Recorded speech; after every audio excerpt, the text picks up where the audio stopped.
ፊልሙ ዋንሲያክ የተባለን አንድ ወጣት ከመንታ እህቱ ጋር በቪዲዮ ኮል ሲያወራ ያስመለከተን የሚጀምር ሲሆን ልጁ በዛው ቅጽበት በድንገት ማንነቱ ባልታወቀ ሰው ከነበረበት ፎቅ ላይ በመስኮት በኩል ተገፍትሮ ሲወድቅ ይታያል።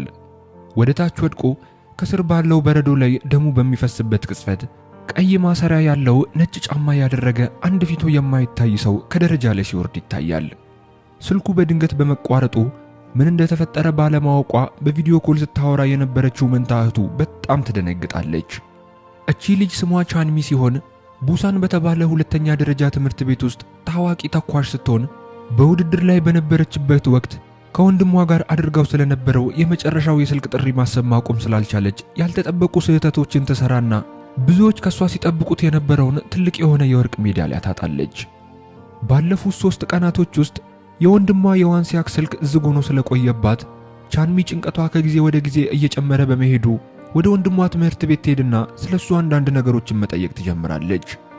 ስለተፈጠረው ጉዳይ ብዙ ተማሪዎች መናገር ቢፈሩም አንድ ተማሪ ግን ዋንሲያክ እንደሞተና የሞተውም ራሱን አጥፍቶ ነው በማለት ያልጠበቀችውን ትልቅ የሆነ ዱብዳ ይነግራታል። ዜናው ለቻንሚ እጅግ በጣም ልብ ሰባሪ ሲሆን ሁለቱም በልጅነታቸው በወላጆቻቸው ተጥለው በማሳደጊያ ድርጅት ውስጥ ከገቡ በኋላ ዋንሲያክ በአንድ የሀብታም ቤተሰቦች በማደጎነት የተወሰደ ሲሆን ቻንሚ ግን እዛው ማሳደጊያ ድርጅት ውስጥ በመቅረቷ ለዓመታት በአካል ተራርቀው ቢቆዩም ነገር ግን በመካከላቸው ያለው ቅርርብነት እጅግ በጣም ጠንካራ ነበር። እናም ቻንሚ ጊዜ ሳታጠፋ ወደ ቀብር ስነ ስርዓቱ ትሄድና የወንድሟን የዋንሲያክ ፎቶ በአይኖቿ ስታይ ስሜቷን መቆጣጠር አቅቷት እዛው ጋር በእጅጉ ማልቀስ ትጀምራለች። ወዲያውኑም ስለ አሟሟቱ ለመጠየቅ ወደ አሳዳጊ ወላጆቿ ብትሄድም እነሱ ግን ከማዘን ይልቅ ምስጋና ቢስ እንደሆነና ይህን የመሰለ ሕይወት ሰጥተውት እሱ ግን ራሱን ማጥፋቱ ይቅር ሊባል የማይችል ኃጢአት እንደሰራና ይሄ ድርጊቱ ፈጣሪ እንኳን የማይወደው አሳፋሪ ተግባር በመሆኑ ለነፍሱ እንኳን እንደማይጸልዩለት ይነግሯታል። በዚህ ሰዓት ቻንሚ የወንድሟን ስልክ እንዲሰጧት ስትጠይቃቸው አሳዳጊ እናቱ ግን ያለ አግባብ እየረበሸች እንደሆነና ፖሊሶች እንኳን ስልኩን ሊያገኙት እንዳልቻሉ በቁጣ ትነግራታለች። እናም ቻንሚ ወዲያውኑ ወደ ፖሊስ ጣቢያ በመሄድ ጉዳዩን ስትከታተል ከነበረችው መርማሪ ጂን ጋር ከተገናኘች በኋላ ጉዳዩን እንደገና ከፍታ እንድትመለከተው ትለምናታለች። ምክንያቷም ዋንሲያክ በፍጹም ራሱን እንደማያጠፋ እርግጠኛ እንደሆነችና በዚያ ቀን በቪዲዮ ኮል በማውራት ላይ ሳሉ አንድ ሰው ወደሱ እንደመጣና ከዚያም አስከፊው ክስተት እንደተፈጠረ ታስረዳታለች። አስገራሚው ነገር ደግሞ የዋንሲያክ ስልክ መጥፋቱና ይሄም ገዳዩ ስልኩን ሳይወስደው እንዳልቀረ እንዲሁም የቻንሚ ነጥቦች አሳማኝ ቢሆኑም ነገር ግን ግድያ መሆኑን የሚያሳይ ማስረጃ ባለመገኘቱ ፖሊሶች መዝገቡን በራስ ማጥፋት ይዘጉታል። ቻንሚ በስተመጨረሻም ተስፋ የቆረጠች ቢሆንም የመጨረሻ ተስፋዋ ስለጨለመና ነገሩን ደጋግማ ካሰበችበት በኋላ እውነታው ላይ በራሷ ለመድረስ እንዳለባት አስባ ወደ ዋንሲያክ ትምህርት ቤት ለመዘዋወርና እዛ ለመማር ትወስናለች። ወዲያውኑም ቻንሚ ወደ ሲኦል ከተማ እንደደረሰች ያገለገለ ሞተር ትገዛለች። ነገር ግን ሞተሩን የሸጡላት ሰዎች ሌቦች እንጂ እውነተኛ ባለቤቶቹ አልነበሩምና ገና አስነስታው ልትሄድ ስትል ሱያን የተባለ የሞተሩ ትክክለኛ ባለቤት የሆነ ወጣት ወደዛ ደርሶ ያስቆማታል። ሱያን የተሰረቀ ሞተሩን በማሻሻጫ ድረገጽ ላይ አይቶ ወደ ቦታው በፍጥነት የመጣ ሲሆን ነገር ግን ቻንሚ በብዙ ገንዘብ ስለገዛቸው ልትመልስለት አልፈለገችም ነበር። እናም ሱያን ይዞት የመጣውን ሞተር በማስተካከል ላይ ሲጠመድ ቻንሚ በፍጥነት ከዛ ቦታ ሞተሯን ይዛ ትሄዳለች። ከዛም ቻንሚ ወደ ተማሪዎች ማደሪያ ብትሄድም እድሜዋ ትንሽ በመሆኑ ስለማይቻል እዛ እንድትቆይ እንዲፈቀድላት ስራ አስኪያጁን በመለመን ላይ ባለችበት ቅጽበት ሁለቱ ሌቦች በቻንሚ ሞተር ላይ መከታተያ ጂፒኤስ አስገጥመው ነበርና እንደገና ሰርቀው በውድ ዋጋ መልሰው ሊሸጡት አሲረው ስለነበር ሞተሩን አስነስተውት ሊሄዱ ሲሉ በድንገት ሱያን ቻንሚን ተከትሏት ወደ ቦታው መጥቶ ነበርና ሌቦቹን ይዟቸው እዛው ጋር ይቀጠቅጣቸዋል። በትንቅንቃቸው ወቅት አንደኛው ሌባ የአበባ ማስቀመጫ አንስቶ ጭንቅላቱን ክፉኛ ይመታውና አዙሮት በሚንገዳገድበት ወቅት ሌቦቹ አጋጣሚውን ተጠቅመው በፍጥነት ከቦታው ያመልጣሉ። በዛው ቅጽበት አንድ ትልቅ መኪና ወደዛ እየበረረ የመጣ ሲሆን አሽከርካሪው ግን መንገዱን እያየ ስላልነበር ሱያን ሊገጭ ነበርና ወሳኝ ሰዓት ላይ ቻንሚ ሮጣ በመሄድ የሱያንን ሕይወት ታተርፍለታለች። ቻንሚ የሱያንን የተሰረቀ ሞተር በገንዘቧ እንደገዛቸውና በምላሹ ደግሞ ሕይወቱን ስላተረፈችለት እዳቸው እንደተካካሰ እንዲቆጥረው ትነግረውና ከዛ ቦታ ትሄዳለች።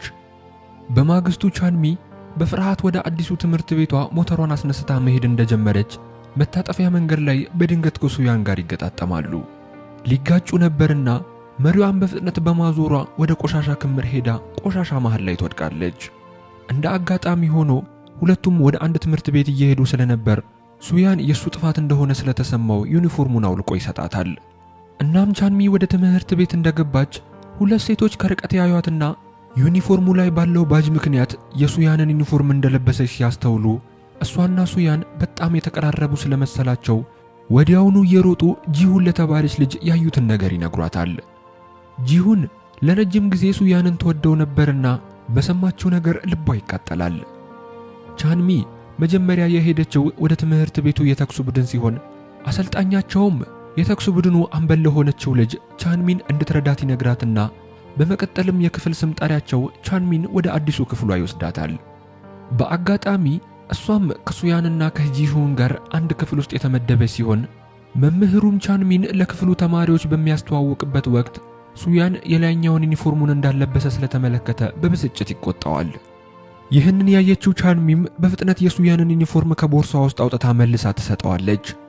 የክፍሉ ተማሪዎችም ይህንን ሲያዩ በመካከላቸው የሆነ ነገር እንዳለ በማሰባቸው መቀለድና ማሾፍ ቢጀምሩም ነገር ግን ጂሁን ብስጭቷና ቅናቷ ይበልጥ እየጨመረ ይመጣል። ቻንሚ ብዙም ሳይቆይ ወንድሟ ዋንሲያክ አጁንግ የምትባል ፍቅረኛ እንደነበረችው ትደርስበትና የአጁንግን ስልክ ቁጥር ከአምበሏ ጠይቃ ትቀበላትና ልክ ወደ አጁንግ ስልክ ስትደውል እንደ አጋጣሚ ባጠገቧ ሲያልፍ የነበረው የሱያን ስልክ ሲጠራ ትመለከታለች። ቻንሚ የአጁንግ ስልክ ለምን ሱያን ጋር እንደጠራ ግራ እያጋባት በጥርጣሬ ትከተለዋለች። ከዚያም ሱያን ወደ ሆስፒታል ሲገባ ተከትለው ትገባና ከዶክተሩ ጋር ተገናኝቶ ማውራት ስለጀመሩ ተደብቃ ማዳመጥ ትጀምራለች። ሱያን በአንጎሉ ውስጥ እብጠት እንዳለበትና ከጥቂት ቀናት በፊትም ሱያን በመንገድ ላይ ራሱን ስቶ እንደወደቀ ከወሬያቸው ትሰማለች። የሱያን ብቸኛ ቤተሰብ የሆነችው እናቱ እሷም ታማ ሆስፒታል ስለነበረች ዶክተሩ ስለ ጤናው ሁኔታ በቀጥታ ለሱያን ለራሱ ለብቻው ለመናገር ይገደዳል። እብጠቱ አሁን ላይ አደገኛ ቦታ ላይ ስለሆነ በዚህ ሁኔታ ቀዶ ጥገናውን ማድረግ እጅግ በጣም ለህይወቱ አስጊ እንደሆነ፣ ነገር ግን ቀዶ ጥገናውንም ካላደረገ በህይወት የሚቆየው ትንሽ ቀናቶችን ብቻ እንደሆነ ይነግረዋል። ሱያን የሰማውን መቋቋም ባለመቻሉ በጣም አዝኖ ለቀናት ከትምህርት ቤት ይቀራል። ከትምህርት በኋላ ቻንሚ የወንድሟ አደጋ ሲፈጠር ወንድሟ ቁጭ ብሎበት ወደ ነበረው ላብራቶሪ ብቻዋን ትሄድና በዚያ ቀን በቪዲዮ ኮል በሚያወሩበት ወቅት ወንድሟ የሆነ ሰው አይቶ እንደነበረ ታስታውሳለች። ከዚያም አካባቢውን ለመመልከት ዞር ስትል ሱያንን በድንገት ከኋላዋ ቆሞ ታየውና በጣም ትደነግጣለች። እሱም ወዲያውኑ ስላስደነገጣት ይቅርታ ከጠየቃት በኋላ በአካባቢው ዞር ዞር እያለ ስለነበር በአጋጣሚ ወደዚህ እንደመጣ ይነግራታል።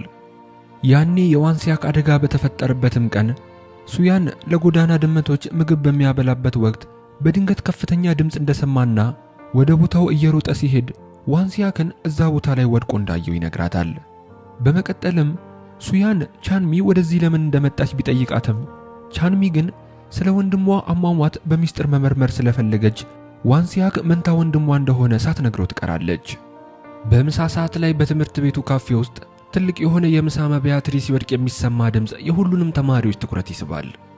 ሶንሃ የተባለች አንዲት ሴት ተማሪ ፊት ለፊቷ የቆመውን ልጅ አይታ በፍርሃት እየተንቀጠቀጠች ይመለከቷታል።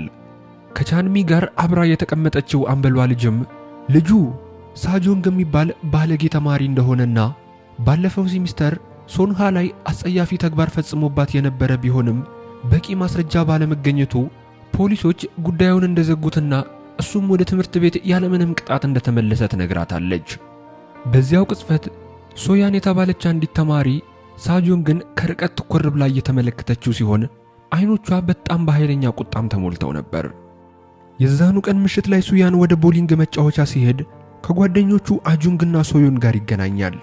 አብረውም ወደ ህንፃው ጣራ ላይ ከወጡ በኋላ ሱያን ለአጁንግ ስልኳ እሱ ጋር ስለነበር መልሶ ይሰጣታል።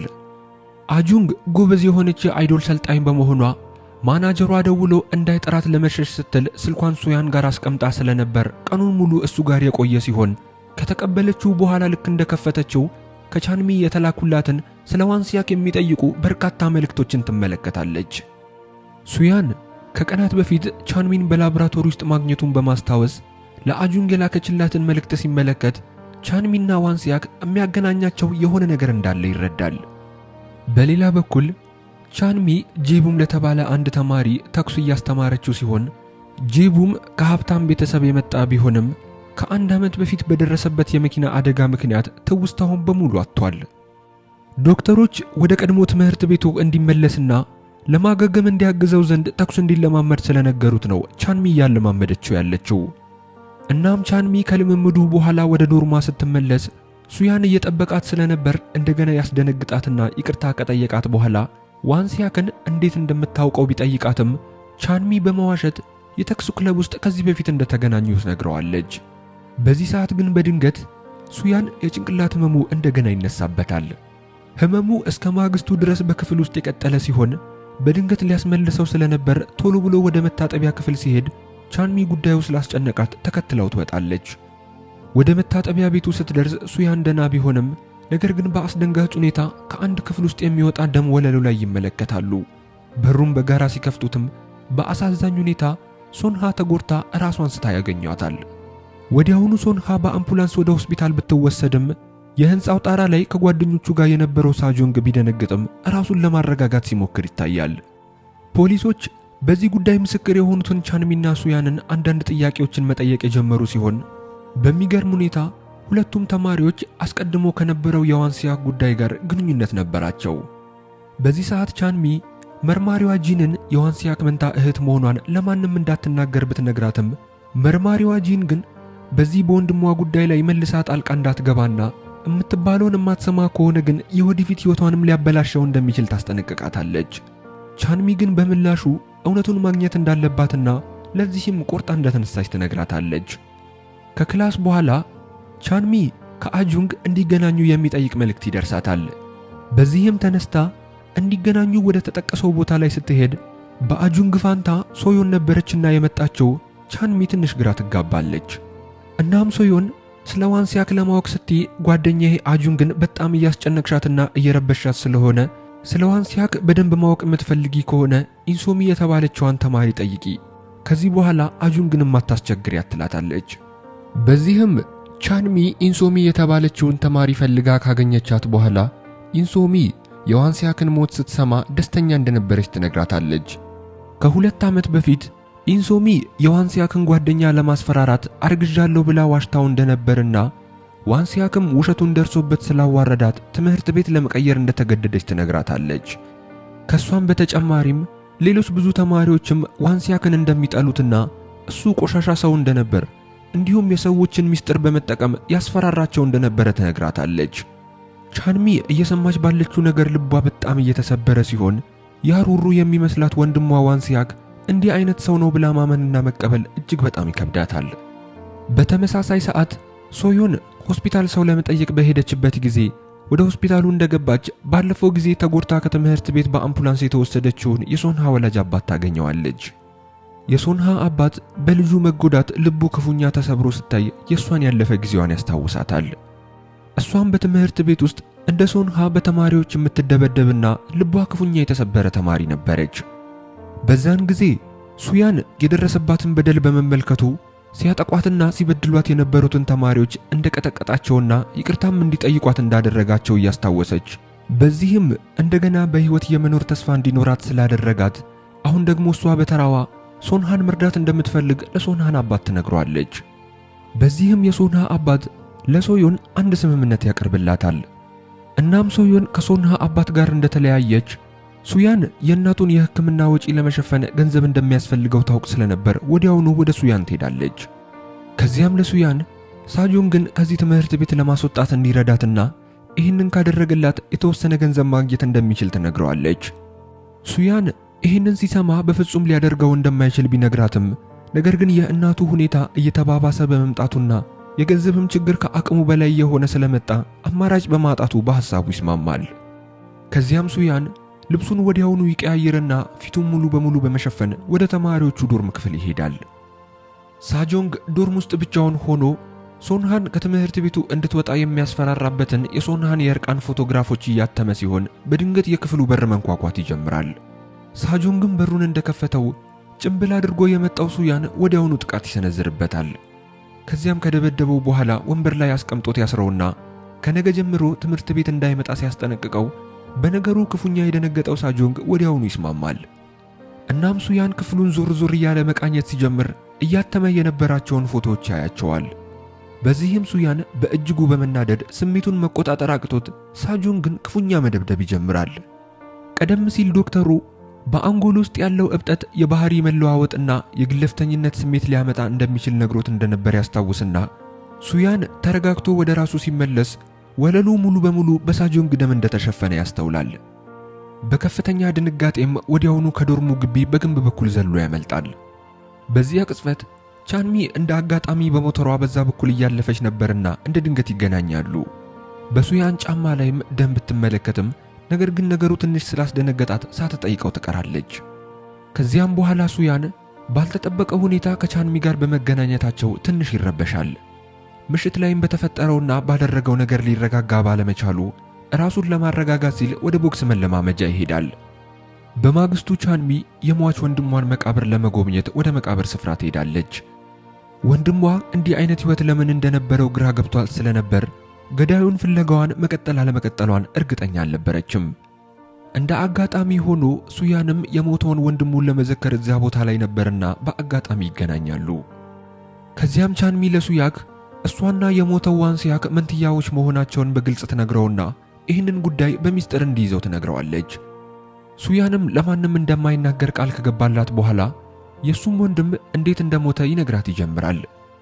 ወንድሙ በትምህርት ቤት ውስጥ ይበደልና በተማሪዎች ስቃይ ይደርስበት ስለነበር ሁኔታውን መቋቋም አቅቶት ራሱን እንዳጠፋ ይነግራታል።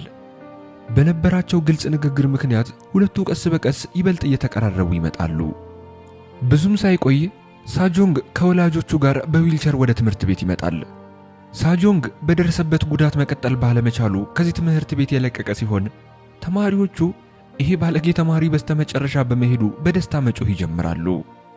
በተጨማሪም ሳጆንግን የቀጠቀጠው ሰው ማን እንደሆነ ባያውቁም ነገር ግን ጀግና ነው እያሉ መዘመር ይጀምራሉ። በዛው ቅጽበት ሱያንና ቻንሚ ወደ ትምህርት ቤቱ አብረው እየገቡ ነበርና ከሳጆንግ ጋር ሲገጣጠሙ ሱያን በከፍተኛ ድንጋጤ ልቡ በኃይል መምታት ይጀምራል። በመስኮት በኩል ቆማ እየሆነ ያለውን ነገር የምትመለከተው ጂሁን ሱያንና ቻንሚ ሁልጊዜ አብረው መሆናቸውን ስለምታስተውል በቅናት በመንጨርጨሯ ቻንሚንን ከሱያን ጋር ፍቅረኛ ማቾች ሆነው እንደሆነ በግልጽ ትጠይቃታለች። ቻንሚ ግን በፍጹም ፍቅረኛ ማቾች እንዳልሆኑ ስትነግራት ይህንን የሰማችው ጂሁን የደስታ ስሜት ይሰማታል። ከዚያም ቻንሚ ኦሱንግ የተባለ አንድ ተማሪ ላይ ትኩረቷን ማድረግ ትጀምራለች።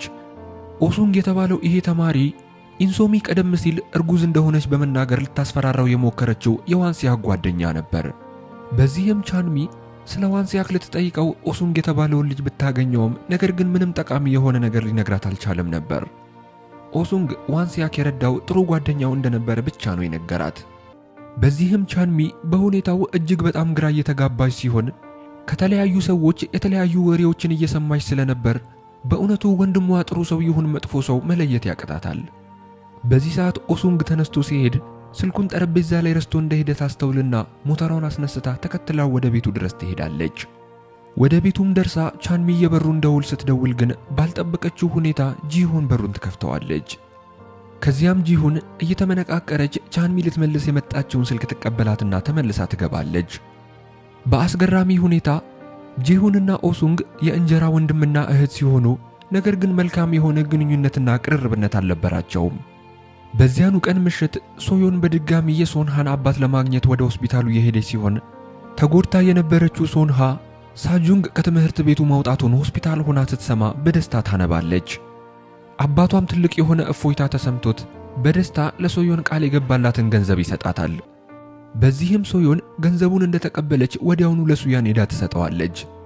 በማግስቱ ቻንሚ ሞተሯን ልታቆም ወደ ፓርኪንግ ቦታ ላይ ስትመጣ ኦሱንግ ቆሞ እየጠበቃት ያገኛትና ጂሁን የእንጀራ እህቱ መሆኑን ስላወቀች ስለዚህ ጉዳይ ለማንም እንዳትናገር ይጠይቃታል። ቻንሚ ምንም ሳታቅማማ ያላትን ነገር እሺ በማለት ትቀበለዋለች። ብዙም ሳይቆይ ሳጆንግ ድብደባ ስለደረሰበት ፖሊሶችን ይዞ በድጋሚ ወደ ትምህርት ቤቱ ይመጣል። መርማሪ ጂን ሳጆንግን ማን እንደደበደበው እንድታጣራ ከአለቃዋ ትዕዛዝ ደርሷታል።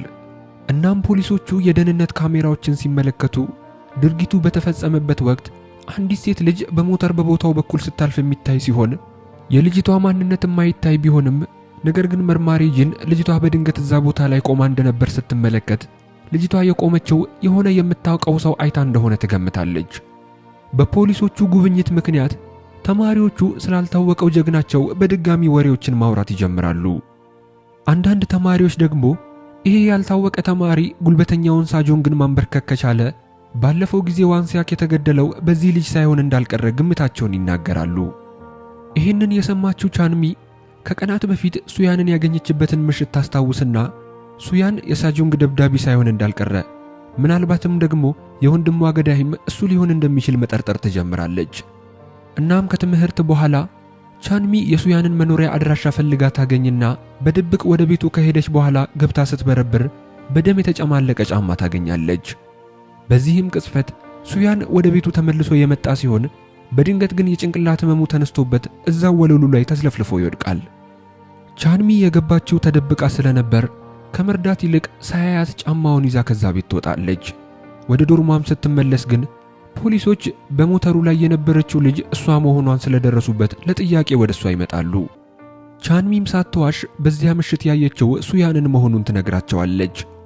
ፖሊሶችም ሱያንን ጠርተውት ቢያናግሩትም እሱ ግን ሊተባበራቸውም ሆነ የዛን ቀን ምሽት የት እንደነበረ ሊናገር ፈቃደኛ አልሆነም።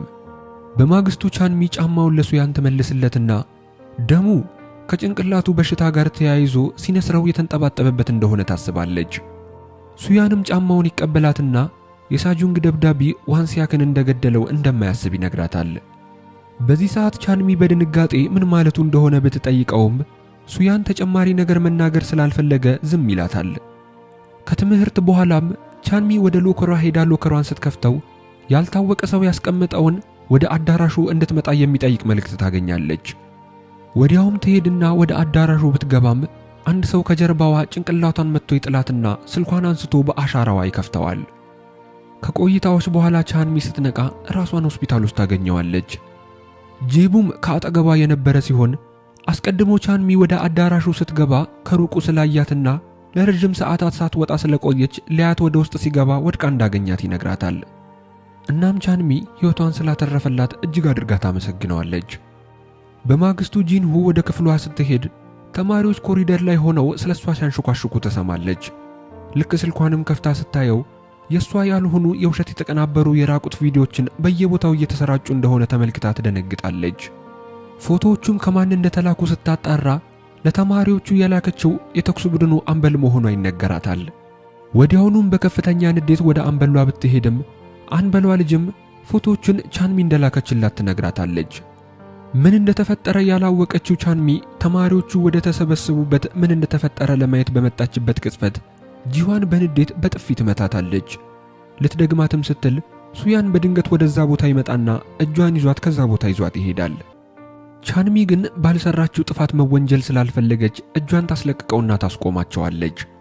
ሱያንም ወደ ድሮ ትምህርት ቤቷ እንድትመለስ ካልሆነ ግን እዚህ ትምህርት ቤት ውስጥ ከዚህ በኋላ ነገሮች ይበልጥ እንደሚከብዱባት ያስጠነቅቃታል።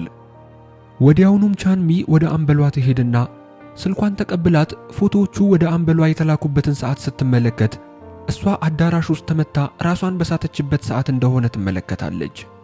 በዚህም ጉዳዩን ሄዳ ለጄቦም ስትነግረው በዚህ ጉዳይ ላይ በቻለው መጠን ሊረዳት ቃል ይገባላታል። እናም ጄቦም የደህንነት ካሜራዎች ላይ የተቀዱ ምልክቶችን ሲያጣራ አንድ የተሸፋፈነ ተማሪ ቻንሚን ተከትሎ ወደ አዳራሹ ሲገባ እንደነበር ይመለከታል። ነገር ግን ለቻንሚ ወደ አዳራሹ ተከትሏት የነበረ ማንም ሰው እንዳልነበረ ነግሮ ይዋሻታል። ብዙም ሳይቆይ ጂሁንና ኦሱንግ አንድ ላይ አብረው እንደሚኖሩና እህትና ወንድም እንደሆኑ በትምህርት ቤት ውስጥ አንዳንድ ወሬዎች መሰራጨት ይጀምራል። ጂሁን ይህንን እያደረገች ያለችው ቻንሚ እንደሆነች ስላሰበች ከእንጀራ ወንድሟ ኦሱንግ ጋር ይነጋገሩና ቻንሚን ከዚህ ትምህርት ቤት ለማስወጣት ያቅዳሉ።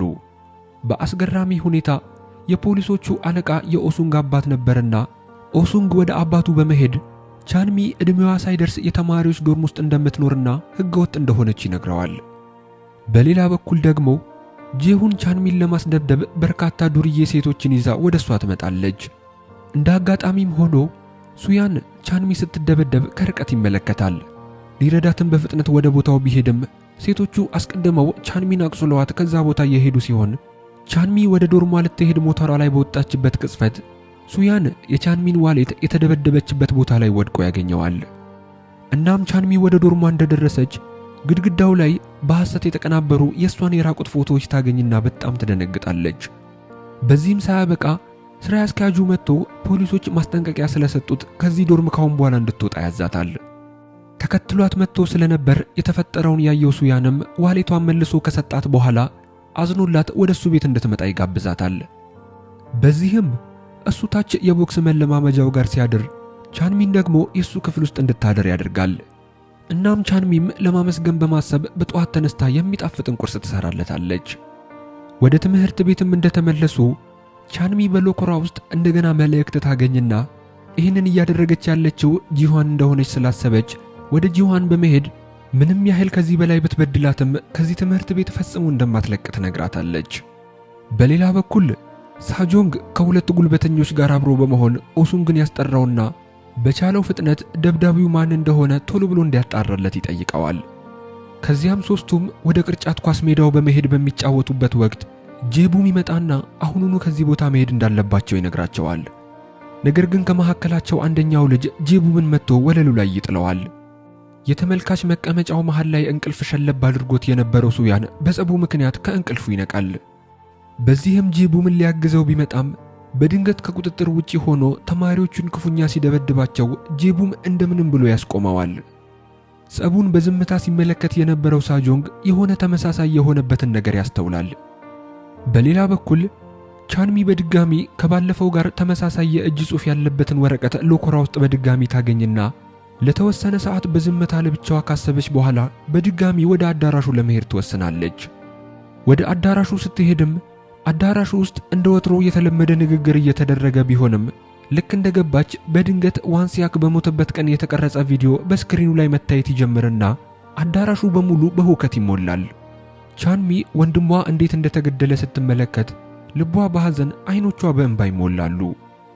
ጉዳዩ በድጋሚ የፖሊሶቹን ትኩረት የሳበ ሲሆን ቪዲዮም ደርሷቸው ስለነበር ሲመለከቱት ዋንሲያክ በሰው እጅ እንደተገደለ ያረጋግጣሉ። መርማሪ ጂ ቻንሚ ለወንድሟ ፍትህ ለማግኘት ስትማጸን የነበረበትን ቀን ታስታውስና የሐፍረት ስሜት ይሰማታል። ጉዳዩንም እንደገና ከፍታ ለመመርመር ብትወስንም ኃላፊዋ ግን ተጨማሪ ችግሮችን አልፈልግም በሚል ሰበብ ታስቆማታለች። ነገር ግን በተቃራኒ ሁኔታ የፖሊሶቹ ዋና አለቃ ጉዳዩን በድጋሚ እንድትመረምረው መርማሪ ጂንን ያዛታል። በዚህ በኩል ቻንሚ በተመለከተችው ነገር በሐዘን ለረጅም ሰዓታት እያለቀሰች ሲሆን መልእክቱን ማን እንዳስቀመጠላት ለማወቅ በጣም ተጓጓለች። በተመሳሳይ ሰዓት ጄቡም ኦሱንግን ያገኘውና ለምን ቻንሚን እንዳጠቃት እንዲሁም ፎቶቹን ለመልቀቅ ለምን ሽፋን እንዳደረጋት በመጠየቅ በግልጽ ያፋጥጠዋል። በሚገርም ሁኔታ ጄቡም አስቀድሞ የሴኩሪቲ ካሜራዎች የቀረጹትን ቪዲዮ በሚመለከትበት ወቅት ቻንሚንን ያጠቃት ሰው ወደ አዳራሹ በሚገባበት ወቅት ያደረገው ጫማ እሱ ለኦሱንግ የሰጠው የተወሰኑ ሰዎች ብቻ የተሸጠላቸው ውድ የሆነ ጫማ መሆኑን አስተውሎ እንደነበር ይነግረዋል።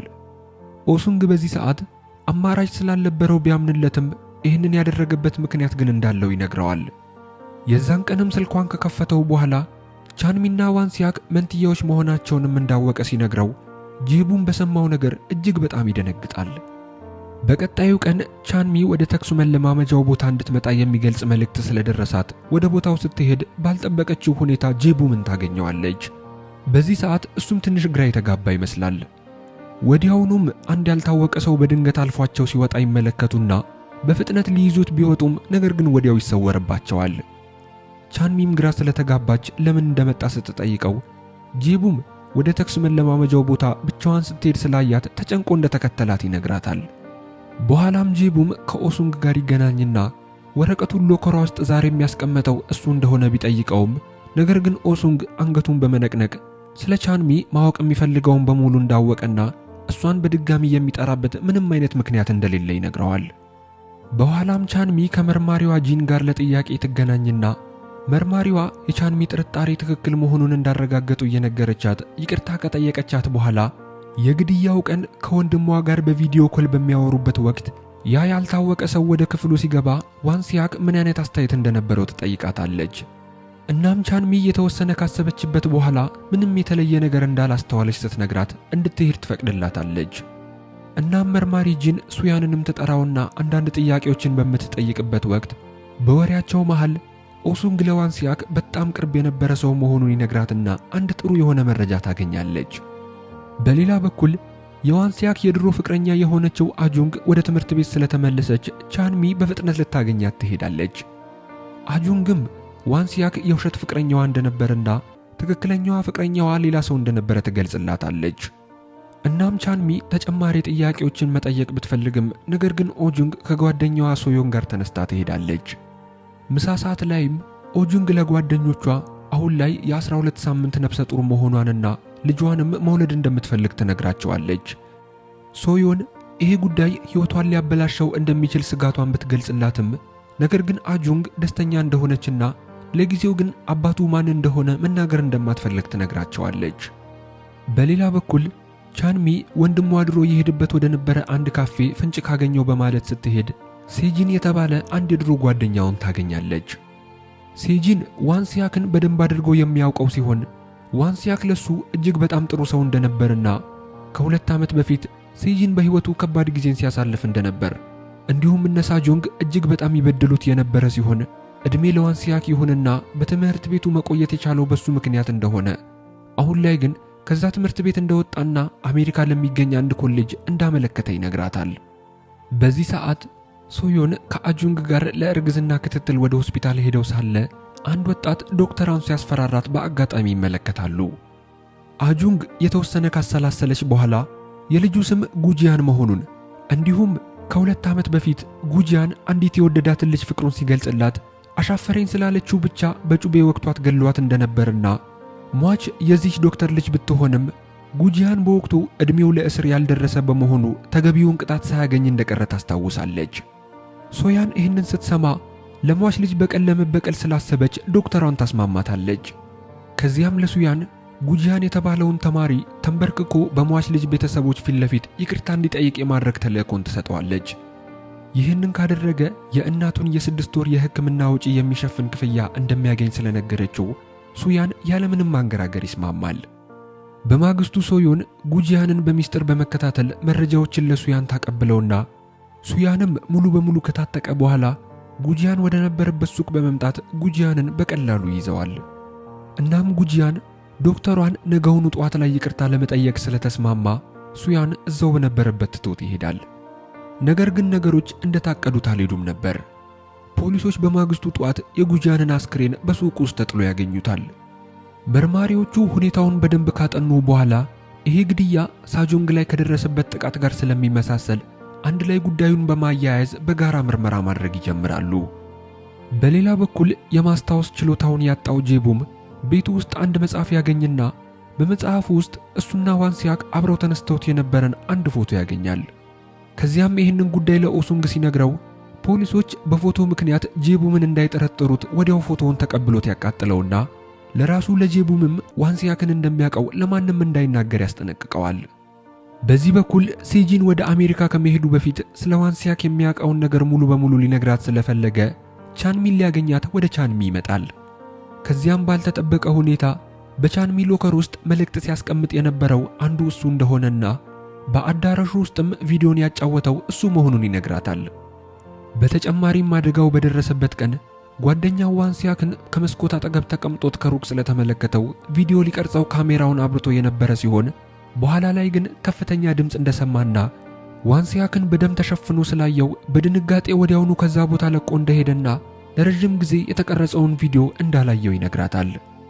ነገር ግን አንድ ቀን የትምህርት ቤት ፋይሎቹን ሊወስድ ወደ ትምህርት ቤቱ ተመልሶ ሲመጣ ቻንሚን እንዳገኛትና የዋንሲያክ መንታ እህት መሆኗን አስተውሎ ስለነበር በዛ ምክንያት ዋንሲያክ ትዝ ስላለው ከቆይታ በኋላ የዛን ቀን የቀረጸውን ቪዲዮ ሲመለከተው በአስደንጋጭ ሁኔታ አንድ ሰው ዋንሲያክን ገፍቶ ከህንፃው ላይ ሲወረውረው በቪዲዮው ላይ እንዳየ ይነግራታል።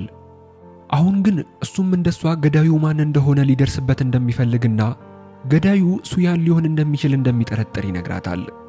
ለዚህም ምክንያቱ የሆነው ደግሞ ያኔ የግድያው ቀን ሴጁን የሆነ ሰው አይቶ እንደነበርና ያ ያየው ሰው ያደረገው ጫማ ሙሉ በሙሉ ሱያን ከሚያደርገው ጫማ ጋር አንድ አይነት እንደሆነ ይነግራታል። ቻንሚ ይህንን ስትሰማ በጣም ግራ የተጋባች ሲሆን ያ ህይወቷን ያዳነላት ሱያን ገዳይ ሊሆን ይችላል ብላ ማመን እጅግ በጣም ይከብዳታል። ብዙም ሳይቆይ ቻንሚና ዋንሲያክ መንትያ መሆናቸውን በትምህርት ቤት ውስጥ እንደገና ወሬ መናፈስ ይጀምራል። በዚህም ጂሆን ወደ ቻንሚ ትመጣና ስለ ወንድሟ መጥፎ ወሬዎችን መናገር ትጀምርና ኃይለኛ ጭቅጭቅ ይፈጠራል። ሁኔታውን የተመለከተችው አጁንግም ጸቡን ለማስቆም ወደ እነሱ ብትመጣም ጂሁን እሷንም ትሰድባታለች። በዚህ ሰዓት ጂሁን አጁንግን ልትመታት ስትል እጅጉኑ ተናዳ የነበረችው ቻንሚ የጂሁንን ጸጉር ትይዛትና ክፉኛ ትደበድባታለች። በዚህ ሰዓት የሚያዩትን ነገር ማመን ያቃታቸው አጁንግና ሶዮን እጅግ በጣም ይደነግጣሉ። ከዚህ ግጭት በኋላ ግን ከጊዜ ወደ ጊዜ ሶዮን አጁንግና ቻንሚ እጅግ በጣም እየተቀራረቡ የመጡ ሲሆን አጁንግ ጥላቻዋን ወደ ጎን በማድረግ አንድ ጠቃሚ የሆነ ፍንጭ ለቻንሚ ትነግራታለች። ዋንሲያክ ቀደም ሲል እጅግ በጣም ደግ ልጅ እንደነበርና ተማሪዎችንም ከጥቃት ይከላከል እንደነበር፣ ነገር ግን ከኦሱንግ ጋር ጓደኛ ከሆነ በኋላ ዋንሲያክ ራሱ ተማሪዎችን ማጥቃትና ማስፈራራት እንደጀመረ ትገልጽላታለች። እንደውም አንድ ቀን ከፍቅረኛዋ ጋር አብራ ጊዜ በምታሳልፍበት ወቅት ኦሱንግ ዋንሲያክ ላይ ሲጮህበት እንዳየችና ኦሱንግ የሆነን የዋንሲያክ አንድ ሚስጥር ማወቁንና በሱ እያስፈራራው እንደነበር እንደምትገምት ትነግራታለች። በዚህ ጉዳይ ሴጂንም ተመሳሳይ የሆነ ግምት ቢኖረውም ነገር ግን ሚስጥሩ ምን እንደሆነ ምንም የሚያውቀው ነገር አልነበረም። በሌላ በኩል ጂሁን በመደብደቧ ምክንያት እናቷ ለመምህራቸው ቻንሚን ከትምህርት ቤቱ እንዳባረራት ስትጠይቀው፣ በሌላ በኩል ኦሱንግ ወደ ቻንሚ በመሄድ ጂሁን ስህተት እንደሰራች ስላሰበ ይቅርታ ይጠይቃትና በተጨማሪም ከዚህ ትምህርት ቤት እንዳትባረር የቻለውን እንደሚያደርግላት ቃል ይገባላታል። ስለ ዋንሲያክ ጉዳይም እጅግ በጣም እንደሚያዝንና ዋንሲያክን የገደለውን ሰው እንደሚያገኘው ነግሯት ይሄዳል። በዚህ በኩል መርማሪ ጂን ጉጂያን ከመሞቱ በፊት የነበረውን ሁኔታ እያጣራች ነበርና ዱካውን ተከትላ ወደ ሆስፒታል ትሄዳለች። ዶክተሯ ሴትዮ በዚህ ሰዓት ጉጂያን እንደተገደለ ስትሰማ በጣም ትደነግጣለች። እናም ሶዮን መርማሪዋን በድንገት ሽንት ቤት ውስጥ ታያትና የሆነ ያላማራት ነገር ስለነበር በፍጥነት ዶክተሯን በድብቅ ካገኘቻት በኋላ መርማሪ ጂን የጉጂያንን ሞት ጉዳይ እየመረመረች መሆኑን ስለነገረቻት ጉዳዩን በፍጥነት ሄዳ ለሱያን ትነግረዋለች። ሱያን በዚህ ሰዓት ይህን ጉዳይ ሲሰማ በጣም ይደነግጣል። ምክንያቱም እሱ ጉጂያንን ጥቂት ጊዜ ደበደበው እንጂ እስከ ሞት የሚያደርሰው ነገር እንዳላደረሰበትና በሕይወትም ጥሎት እንደሄደ ያስታውሳል። በዚህ ሰዓት መርማሪ ጂን አስቀድማ ወዲያውኑ ሱያን ወደሚያዘወትርበት የቦሊንግ መለማመጃ ቦታ ላይ ትመጣለች። ከዚህ በፊት ሳጆንግ እሱን የደበደበው ሰው የማሽን ዘይትና ሐኪም ቤት ውስጥ ያሉ አይነት አልኮሎችን ጠረን ያለው ሰው እንደነበረ ነግሯቸው ስለነበር መርማሪ ጂንም ሁልጊዜ ከባለቤቷ ጋር ወደ ቦሊንግ መጫወቻ ስፍራ ትመጣ ስለነበር እነዛ ጠረኖች የቦሊንግ መጫወቻዎችን ለማጽዳት የሚረዱ ኬሚካሎች እንደሆኑ ጠንቅቃ ታውቅ ስለነበር ደብዳቤው የቦሊንግ መጫወቻ ስፍራ ላይ እንደሚያዘወትር ስለተረዳች መርማሪዋ ጂን ሱያንን ትጠራውና እዚህ ቦሊንግ መጫወቻ ክለብ ውስጥ የሚጠቀመው ሎከር አሁኑኑ ፊት ለፊቷ እንዲከፍተው ትጠይቀዋለች። ሱያን በፍርሃት ሎከሩን ቢከፍተውም ከተወሰኑ መጽሐፎች ውጪ ምንም ሳይገኝ ይቀራል።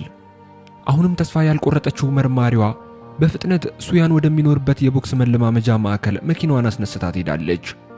ሱያን ጉጂያንን ሲደበድብ የተጠቀመባቸውን መሳሪያዎች እዛ ስላስቀመጠ ትልቅ የሆነ ፍርሃት ውስጥ ይገባል። በዚህም ሱያን በፍጥነት መርማሪዋን ቀድሞ እዛ ለመድረስ ሞተሩን አስነስቶ ከዛ ይሄዳል። ነገር ግን መርማሪዋ ቀድማ እዛ ደርሳ ነበርና ሎከሩን በድፍረት ብትከፍተውም ነገር ግን ምንም ስላላገኘች ቦታውን ለቃ ለመሄድ ትገደዳለች። እናም ሱያን አሁንም መረጋጋት ያልቻለ ሲሆን ማን እንደረዳውና መሳሪያዎቹን የያዘውን ቦርሳ ማን እንደደበቀለት ማሰብ ይጀምራል። በተመሳሳይ ሰዓት ቻንሚ ወደ አንድ ሱቅ ትገባና ከቦርሳዋ ውስጥ የሱያንን ቦርሳ ታወጣና በካርቶን ካሸገችው በኋላ ፖሊሶች እንዳያገኙት በማለት ወደ ቡሳን የህፃናት ማሳደጊያ ድርጅት ትልከዋለች። በሌላ በኩል ጄቡም አንድ ጨለምለም ያለ ክፍል ውስጥ ሲነቃ እየታየ ሲሆን አንዳንድ ነገሮችንም በሚገርም ሁኔታ ማስታወስ ይጀምራል። ከዛም ለኦሱንግ የመኪና አደጋ እንዳልደረሰበትና ይልቁንም ራሱን ለመግደል መሞከሩን እንደሚያስታውስና እንዲያውም ዋንሲያክን የገደለው ራሱ እሱ ሳይሆን እንዳልቀረ አስፈሪ ጥርጣሬ እንዳለው ይናገራል። ኦሱንግ ግን ወዲያውኑ ይህ እውነት እንዳልሆነና ጄቡም ትውስታውን ያጣው ከፎቅ ላይ ከዘለለ በኋላ እንደሆነና ማንም ግን ይህንን ለምን እንዳደረገ እንደማያውቅ ይነግረዋል። አሁንም ግን ጄቡም በሱና በዋንሲያክ መካከል የነበረውን ነገር ማወቅ ስለፈለገ በሐሳብ ውስጥ በገባበት ወቅት ኦሱንግ አንድ የፎቶ አልበም አውጥቶ ይሰጠዋል። በውስጡ በርካታ የሆኑ የጄቡምና የዋንሲያክ ፎቶዎች ያሉ ሲሆን ሁለቱ በጣም የቅርብ ጓደኛማቾች እንደነበሩ ከፎቶ ላይ ይመለከታል። በቀጣዩ ቀን ቻንሚ የሱያን ሎከር ውስጥ ቦርሳውን ለማግኘት ወደ ቡሳን እንዲመጣ የሚገልጽ መልእክት ታስቀምጥለትና እሱም ባየው ሰዓት ጊዜ ሳያጠፋ በፍጥነት ተነስቶ ወደዛ መሄድ ይጀምራል። ቦታው ላይም ከደረሰ በኋላ በጭላንጭል ብርሃን መካከል ቻንሚ በድንገት ቦርሳውን ይዛ ብቅ ትልና ምንም ሳትራራለት ግን ሽጉጥ ተተኩስበታለች። በተተኮሰበት ጥይት እጁ ላይ ጉዳት የደረሰበት ሲሆን ሱያን ድምፁን ከፍ አድርጎ ዋንሲያክን እሱ እንዳልገደለውና ሳጁን ግን መደብደቡ እውነት ቢሆንም አንዳችም ሰው እንዳልገደለ ይነግራታል። ነገር ግን አሁንም ቻንሚ አላመነችውም ነበርና ሽጉጡን ስታነጣጥርበት እጇን በፍጥነት ዘሎ ይዘውና ሽጉጡን ይነጥቃትና የገዛ ጭንቅላቱ ላይ ይደቅነዋል። ከዚያም ዋንሲያክን እውነትም ገሎት ከሆነ አሁን እንደሚሞት በሚናገርበት ወቅት በድንገት የቻንሚ ስልክ መጥራት ይጀምርና ባልጠበቀችው ሁኔታ የተደወለው ከሞተው ከወንድሟ ዋንሲያክ ስልክ ነበር። ወዲያውኑ ስልኩን ብታነሳውም ደዋዩ ምንም ሳይናገር ከቆይታ በኋላ ስልኩን መልሶ ይዘጋዋል። በዚህም ምክንያት ቻንሚ ገዳዩ ሱያን እንዳልሆነና ይሄ ያልታወቀ ደዋይ እንደሆነ ትረዳለች። በድርጊቷን በጣም ስለተጸጸተች የተወሰኑ መድኃኒቶችን ለሱያን ከገዛችለት በኋላ ቁስሉን ታክምለታለች። እናም ሱያን በዚህ በተፈጠረው ነገር እሷን ከመውቀስ ይልቅ አብረው ይህንን ቀን ለማስታወስ የተወሰኑ ፎቶዎችን እንዲነሱ ይጠይቃታል። እናም ሱያን ፖሊሶቹ ቦርሳውን እየፈለጉት እንደሆነ እንዴት ልታውቅ እንደቻለች በመገረም ሲጠይቃት እሷም ኦሱንግ በፍጥነት እንደነገራት ትነግረዋለች። ኦሱንግ ፖሊሶቹ ተጠርጣሪውን ሊይዙት እንደሆነና በካሜራው የተቀረጸውን ቪዲዮ ሲመለከቱ ተጠርጣሪው ቦርሳ ይዞ እንደነበረ ማወቃቸውን ነግሯታል። እናም ቻንሚ ያን ቀን ምሽት ሱያንን ስታገኘው ለስፖርት እንደወጣ ቢነግራትም ቦርሳ ይዞ እንደነበረ ስላስታወሰች ፖሊሶች ከመምጣታቸው በፊት ቦርሳውን እንደወሰደችው ትነግረዋለች። ምክንያቱም ደግሞ ሱያን በፖሊሶች ቁጥጥር ስር ሆኖ የሚታሰር ከሆነ የወንድሟን ገዳይ በእጇ መግደል እንደማትችል አስባ ስለነበር መሆኑን ትገልጽለታለች። በዚህ ሰዓት ጊዜው በጣም ስለመሸና የመጨረሻው ባቡር በመሄዱ ምክንያት ምሽቱን የልብስ ማጠቢያ ክፍል ውስጥ ለማሳለፍ ይወስናሉ። አስቀድሞ የነበረውንም የጥሪ ሪከርድ ሲያዳምጡት ደዋዩ ዝም እንዳለ፣ ነገር ግን በመሃል ላይ አንድ ለየት ያለ የስልክ ጥሪ ሲሰማ እንደነበረ ያስተውላሉ።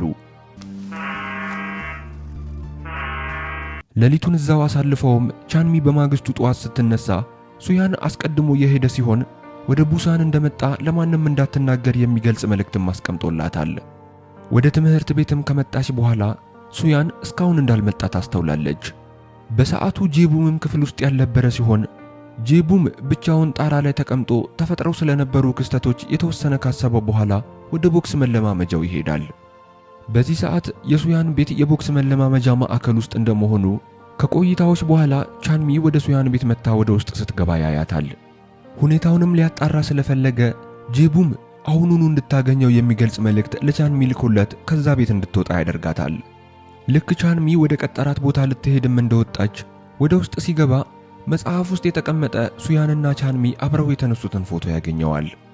በሌላ በኩል የነ ቻንሚ ስም ጠሪ ኦሱንግን ጄቡም ለምን ክላስ እንዳልመጣና ከቻለ እንዲያገኘውና ክላስ እንዲመጣ እንዲነግረው ሲነግረው ኦሱንግም ወደነ ጄቡም ቤት በመሄድ ሊያገኘው ስላልቻለ የጄቡም እናት ሎኬሽን ተሰጠውና የሰጠችውን ሎኬሽን በመጠቀም አድራሻውን ተከትሎ ሲሄድ ወደ ቦክስ መለማመጃው ይሄዳል። እንደ አጋጣሚ ሆኖ ጂሁንም መምህሩ ሱያንን እንድታገኘው ልኳት ስለነበር ከኦሱንግ ጋር እዛ ይገጣጠማሉ። ከዛም ጂሁን ሱያን ቤት ውስጥ እንደሌለ ብታየም ቤቱን ስትቃኘው ግን ቻንሚ እዛ እየኖረች እንደሆነ ትደርስበትና እጅግ በጣም ትናደዳለች።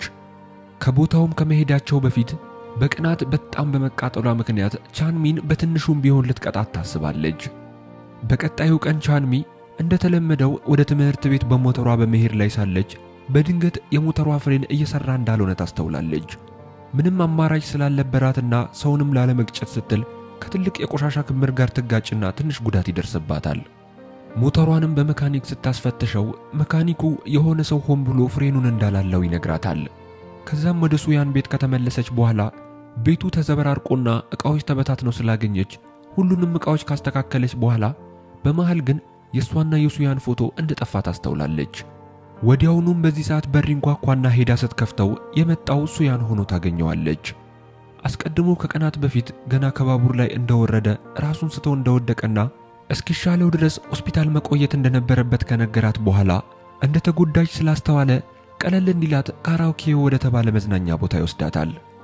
እዛ እንደደረሱም ባልጠበቀችው መልኩ ልደቷ ስለነበር ጓደኞቹ አቅደውበት ነበርና ሰርፕራይዝ ያደርጓታል።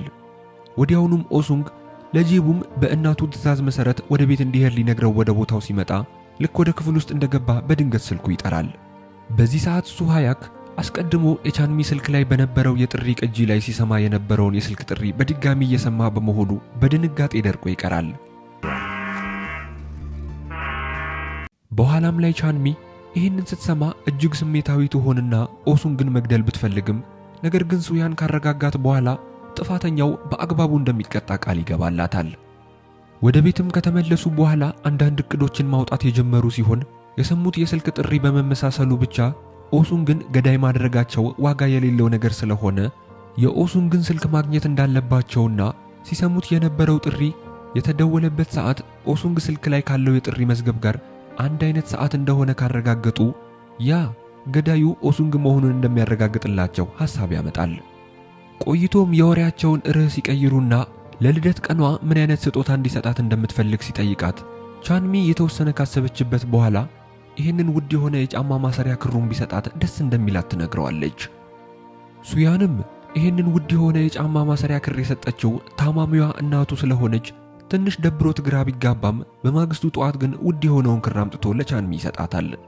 ቻንሚም እጅግ በጣም ትደሰትና ወዲያውኑ ክሩን ጫማዋ ላይ ታስረውና ወደ ትምህርት ቤት ትሄዳለች። ከዚያም ሱያን ትምህርት ቤት እንደደረሰ እቅዱን ለሶዮንና ለአጁንግ እንዲያግዙት በማሰብ ይነግራቸዋል። በዚህ ሰዓትም ሶዮን ሆን ብላ ኦሱንግ እንዲናደድና ትኩረቱ እንዲሰረቅ ስታደርግ አጁንግ ደግሞ አጋጣሚውን ተጠቅማ ስልኩን ታነሳበትና ለሱያን ትሰጠዋለች። ሆኖም ግን ሱያን ኦሱንግ አዲስ ስልክ እንደቀየረና የበፊቱን የስልክ ጥሪዎች ሊመለከትበት የሚችል አንዳችም መንገድ እንደሌለ ያስተውላል። በኋላ ላይም ኦሱንግ ስልኩን መታጠቢያ ቤት ውስጥ ያገኘው ሲሆን ሌባው ማን እንደሆነ ለማወቅ ተደብቆ ሲከታተል ሱያን መሆኑን ይደርስበታል። በዚህ መሃል ፖሊሶቹ ጉጂያን የተገደለበት ቦታ ላይ የካፌ ደረሰኝ ያገኙና መርማሪው የካፌውን የካሜራ ደህንነት ቅጂዎች ሲመለከት ደረሰኙ የኦሱንግ እንደነበሩ ይደርስበታል። ወዲያውም ይህንን ያገኘውን ፍንጭ ለዋና አለቃቸው ሄዶ ሲነግረው ዋና ኃላፊው መርማሪውን ጉዳዩን በሚስጥር እንዲይዘውና ኦሱንግ የሱ ልጅ እንደመሆኑ በዝምታ ኦሱንግ ወንጀሉ ላይ የነበረውን ተሳትፎ ምን እንደሆነ እንዲያጣራ ይነግረዋል። ነገር ግን እቅዳቸው እንደፈለጉት እየሄደ አልነበረምና መርማሪው ኦሱንግ ከቻንሚ ጋር ለመጀመሪያ ጊዜ የተገናኙ ቀን ሆን ብሎ ችግር ለመፍጠር ሲል ስልኩን ካፌ ውስጥ ትቶት እንደሄደ ይመለከታል። ይህንን የሰማውም አለቃው ከሥራ በኋላ ልጁ ኦሱንግ የደበቀውን እውነታና ለምን እነዚህ ነገሮች ላይ እየተሳተፈ እንደሆነ ለማወቅ ይወስናል። መርማሪውንም በድጋሚ ራሱ ጉዳዩን ከልጁ ጠይቆት እስኪያጣራ ድረስ ይህንን ጉዳይ ለማንም ሳይናገር በሚስጥር እንዲይዘውና እንዲታገሰው ይጠይቀዋል። እናም ብዙም ሳይቆይ መርማሪ ጂን ስለተገኘው ደረሰኝ አንዳንድ ማስረጃዎች ይደርሳታል። በዚህም መርማሪውን የሥራ ባልደረባዋን የአለቃውን ጥያቄ ብቻ በመስማቱና ስለደበቃት እውነት እጅግ በጣም ተበሳጭታ ከወቀሰችው በኋላ ፖሊስነት እንደማይገባውና ይሄ የፖሊስነት መገለጫ እንዳልሆነ በከፍተኛ ንዴት ትነግረዋለች። በሌላ በኩል የኦሱንግን ሚስጥር ለማወቅ የፈለጉት ቻንሚና ሱያን በድጋሚ አንድ ነገር ለማድረግ ያቅዳሉ። ከዛም ቻንሚ ጄቡም ኦሱንግን እንዲገናኙ እንዲጠይቀውና ኦሱንግ እሱን ለማግኘት ከቤት እንዲወጣ ታደርጋለች። በዚህ ሰዓት ሱያን ደግሞ ሆን ብሎ ወደ አፍቃሪው ጂሁን በመሄድ ወደ እሷ ቤት እንዲሄዱና አብረው እንዲያጠኑ ይጠይቃታል። በዚህም ወደ ቤቷ አብረው ከሄዱ በኋላ ጊዜ ለመግደል ሲል ከማንበባቸው በፊት ኑድልስ እንደሚፈልግ ስለነገራት ጂሁን በደስታ ወደ ውስጥ ገብታ ኑድልሱን ማዘጋጀት ትጀምራለች። በዚህም ሁሉም ነገር እንዳቀደው እየሄደለት ያለው ሱያን አጋጣሚውን ተጠቅሞ ወደ ኦሱንግ ክፍል በመሄድ ሁሉንም ቦታ ካሰሰ በኋላ አንድ የተቆለፈ መሳቢያ ያገኛል። መሳቢያውንም እንደምንም ብሎ ከከፈተው በኋላ 4 ተማሪዎች ያሉበትን ፎቶዎች ብቻ ያገኛል። በሌላ በኩል ኦሱንግ የእንጀራ እህቱ በዛኑ ሰዓት ከሱያን ጋር እንደሆነችና ምግብ እየሰራችለት እንደሆነ የሚገልጽ ምስሎችን በማህበራዊ ሚዲያዎች ላይ እንዳጋራች ይመለከታል። እንደተታለለም ወዲያው ስለገባው በፍጥነት ወደ ቤት እየሮጠ ከሄደ በኋላ ሱያንን ክፍል ውስጥ እጅ ከፍንጅ ስላገኘው እሱን መደብደብ ይጀምራል። በዚህ ወቅት ግን መርማሪ ጂን ከየት መጣች ሳትባል ትገባና ኦሱንግን ተጠርጣሪ እንደሆነ በመናገር በቁጥጥር ስር ታውለዋለች። ከዚያም በኋላ ሱያን ወደ ቤት በተመለሰበት ቅጽበት ከሆስፒታል ጥሪ የደረሰው ሲሆን ዶክተሮቹ የእናቱ ሁኔታ እየተባባሰ እንደመጣና ከዛም በተጨማሪ በቅርቡ ያለበትን ክፍያ የማይፈጽም ከሆነ የሚያደርጉትን ክትትል ለማቆም እንደሚገደዱ ያስጠነቅቁታል። በኋላም ላይ የሶንሃ አባት ወደ ሶዮን ይመጣና ሳጆንግ በድጋሚ ልጁ ሶንሃን ማስቸገር ስለጀመረ ባለፈው ደና አድርጎ የደበደበለት ሱያን አሁን ደግሞ ሳጆንግን ከልጁ ሕይወት ሙሉ በሙሉ እንዲወጣለት የሚያደርግ ከሆነ ለእናቱ የሚያስፈልገውን ወጪ ሙሉ በሙሉ ለመሸፈን ስምምነት ያቀርብላቸዋል። በዚህም ሱያን አማራጭ ስላልነበረው በሐሳቡ ይስማማል። በሌላ በኩል ኦሱንግ በፖሊስ ጣቢያ ለጥያቄ በቀረበበት ወቅት ለመተባበር ፈቃደኛ ባለመሆኑና እሱን ለማሰር ከደረሰኙ ውጪ ምንም አይነት ተጨባጭ ማስረጃ ስላልነበር በነፃ ይለቀቃል። ወዲያውም ከፖሊስ ጣቢያው እንደወጣ በሚገርም ሁኔታ በፍጥነት ከሳጆንግ ጋር የተገናኙ ሲሆን ከዚህ በፊት እሱን ደብድቦት የነበረው ሰው ሱያን መሆኑን ለሳጆንግ ይነግረዋል። በቀጣዩ ቀን ሱያን ከኦሱንግ መሳቢያ ውስጥ የወሰዳቸውን ፎቶዎች ለቻንሚ ያሳያታል። ፎቶ ላይ የነበሩት አራቱ ተማሪዎች በአስገራሚ ሁኔታ ዋንሲያክ፣ ጄቡም፣ ኦሱንግና ሴጂን ሲሆኑ እነዚህ አራቱ እርስ በእርስ በጣም ቀረቤታ የነበራቸው እንደሚመስል ከፎቶ ላይ ያስተውላሉ።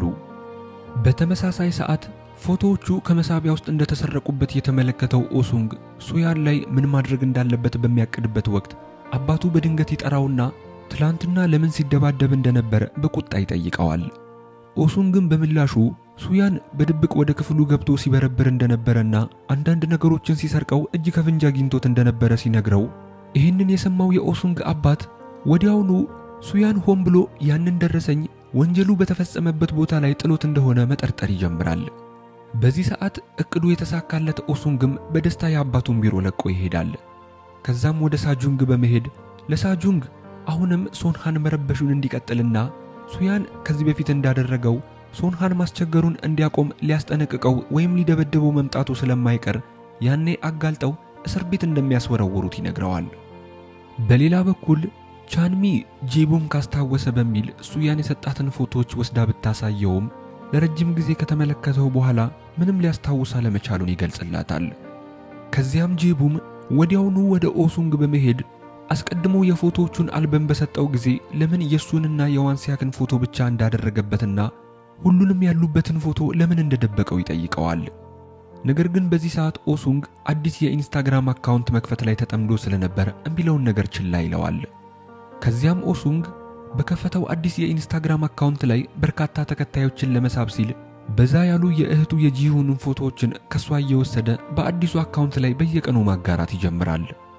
ይህንን ያየችው ጂሁንም ፎቶዎችን እንዲያጠፋቸው ብትጠይቀውም ያቀደው ሴራ ስለነበር የተወሰኑ ቀናቶችን ብቻ እንድትሰጠውና ከዛ ሁሉንም ፎቶዎች እንደሚያጠፋቸው ይነግራታል። ከትምህርት በኋላም ቻንሚ በምትወጣበት ወቅት ኦሱንግ ከየት መጣ ሳይባል ቦርሷን በመጎተት የተወሰዱበትን ፎቶዎች መልሶ ይወስድባታል። ጄቡም በዚህ ሰዓት እንደ አጋጣሚ እዛ ቦታ ላይ ስለነበር በፍጥነት ሄዶ ፊት ለፊቱ ቢቆምም ነገር ግን ኦሱንግ ለጄቡም ወደ ቻንሚ በቀረበ ቁጥር ችግር እንደሚመጣበት አስጠንቅቆት ይሄዳል። የኦሱንግ ንግግር ደንታም ያልሰጠው ጄቡም ይልቁንም ከቻንሚ ጋር መቀራረብና ቻንሚን መኪና መንዳት ማለማመድ ይጀምራል። ለረጅም ሰዓታት ሲያለማምዳት ከቆየ በኋላ ጄቡም ለምን መኪና መንዳት መልመድ እንደፈለገች ቻንሚን ሲጠይቃት ቻንሚ ምንም ሳትደብቀው የወንድሟን ገዳይ ስታገኘው ወደ ተራራ በመኪና እየነዳች ከወሰደችው በኋላ ከላይ ልትፈጠፍጠው እንደምትፈልግ ትገልጽለታለች። መጀመሪያ ላይ ጄቡም ትንሽ ሁኔታዋ ግራ ቢያጋባውም ነገር ግን ቆይቶ ስሜቷን እንደተረዳው ይነግራታል። ከዛም እሱም መንታ ወንድም እንደነበረውና በጣም በመመሳሰላቸው ከቤተሰባቸው ውጪ ማንም ለይቶ እንደማያውቃቸውና ፍጹም ተመሳሳይ እንደነበሩ ይነግራታል። ከዛም በአሳዛኝ ሁኔታ በ14 ዓመቱ በአደጋ እንደሞተ ያልጠበቀችውን ነገር ይነግራታል። እናም ከዛን ቀን ጀምሮ ወንድሙ ቢሞትም ቀን በቀን አብሮት ያለ ያክል ስሜት እንደሚሰማው ይነግራታል። ቻንሚ ይህንን ስትሰማ በጣም ያዘነች ሲሆን አንድ ቀን ሁለቱም ይህን ሐዘናቸውን እንደሚያልፉት ተስፋ እንደምታደርግ ትነግረዋለች። በተመሳሳይ ሰዓት ሳጁንግ ወደሚቆይበት ቦታ በእቅዳቸው መሰረት የሄደ ሲሆን ሱያንም በዝምታ ከተከተለው በኋላ ቦታውን መቃኘት ይጀምራል። ልክ እንደመሸም ሳጁንግ ወደ ካምፐሩ መኪና ገብቶ መብራቱን ሲያጠፋው በተመሳሳይ ሰዓት ሱያን ማንነቱ እንዳይታወቅ ጭምብሉን አድርጎ ይዘጋጃል። በዚያው ቅጽበት ግን ቻንሚ ከሆስፒታል የተደወለ ስልክ ከእንቅልፏ ይቀሰቅሳትና በአሳዛኝ ሁኔታ የሱያን እናት በስተመጨረሻ ሕይወቷ እንዳለፈ ይነገራታል። በዚህ ሰዓት ሱያን ስልኩ ዝግ በመሆኑና ቤት ባለመሆኑ ቻንሚ ብቻዋን በጣም ተጨንቃ በድንጋጤ ውስጥ እንዳለች ጓደኞቹን ጠርታ እርዳታ ትጠይቃቸዋለች። በዚህ በኩል የሱያንን ማንነት ለማጋለጥ ያቀደው ኦሱንግ በካምፐር መኪና ውስጥ የሚፈጠረውን ሁነት ከሳጁንግ ጋር ደብቀው ባስቀመጡት ካሜራ እየቀረጹና ላይቭ እያሰራጩት ሲሆን በመሃልም የጂሁንን ፎቶዎች ተመልካቾችን ለመሳብ ይጠቀሙበታል። ከቆይታ በኋላ ጭምብሉን ለብሶ ያለው ሱያን የተዘጋጀለትን ወጥመድ ባለማወቁ ወደ ውስጥ ይገባና ሳጁንግን መምታት ይጀምራል። ድብድቡ እያየለ በመምጣቱ በርካታ ተከታዮች ስርጭቱን መመልከታቸውን በመጀመራቸው ኦሱንግ እጅጉኑ በመደሰት ማስኩን ለማውለቅና ማንነቱን ለማጋለጥ ወደ መኪናው ይሄዳል። በአስደንጋጭ ሁኔታ ግን ቦታው ላይ ደርሶ ማስኩን ሲያወልቀው በሱያን ፋንታ ጄቡም ፊት ለፊቱ ቆሞ ያገኘዋል። ታሪኩ 20 ደቂቃዎችን ወደ ኋላ ሲመለስ ሳጁንግ አብዛኛውን ጊዜ የት ካምፕ እንደሚያደርግ እነ ቻንሚ ስለደረሱበት ከጄቡም ጋር በመሆን በፍጥነት ወደ ቦታው እንደሄዱና በወሳኝ ሰዓት ሱያንን ካስቆሙት በኋላ ጄቡም የሱን ቦታ ሲተካለት ዱብዳውን የሰማው ሱያን አይኖቹ በእንባ ተሞልተው ወደ ሆስፒታል በፍጥነት እንደሄደ ያስመለክተናል። መታለሉንና እቅዱ መክሸፉን የተረዳው ኦሱንግ በንዴት ከዛ ቦታ ቢወጣም ነገር ግን ፖሊሶች ወዲያውኑ እየመጡ ነበርና እጅ ከፍንጅ ይያዛሉ። አሁን ላይ ነገሮች በጣም እየከበዱ በመምጣታቸው የፖሊሶቹ አዛዥ የሆነው አባቱ እንኳን በዚህ ጉዳይ ሊረዳው አልቻለም። በምርመራም ወቅት ጄቡም ቃሉን ሲሰጥ የቀጥታ ስርጭቱን ተመልክቶ ስለነበር እነ ሳጁንግ የማፊያ ጌም እየተጫወቱ ስለመሰለውና በመንገድ ላይም ወደ እነሱ ሲመጣ የፊት መሸፈኛ ማስክ ስላደረገ ጨዋታውን ለመቀላቀል እሱን አድርጎ ወደ እነሱ እንደሄደ፣ ነገር ግን ቦታው ላይ ደርሶ የኦሱንግን በንዴት የተሞላ አይኖች ሲመለከት ነገሩ ጨዋታ አለመሆኑን እንዳወቀ ይናገራል።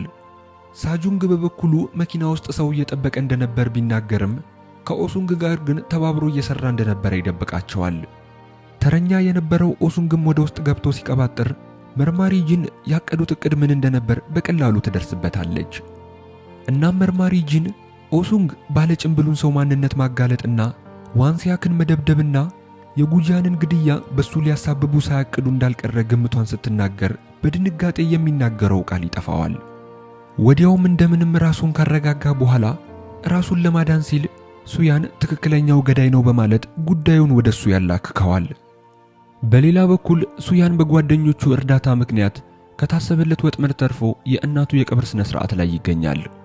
ከዛም ቻንሚ እያንዳንዱን ቀን ከሱ ጋር አብራ በመሆን እያሳለፈች ሐዘኑን ልታስረሳውና ዘና ልታደርገው ትሞክራለች።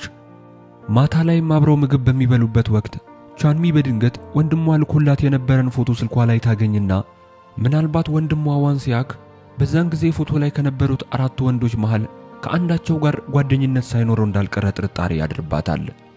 እናም በድጋሚ ወደ ጄቡም በመሄድ እርዳታውን ትጠይቀዋለች።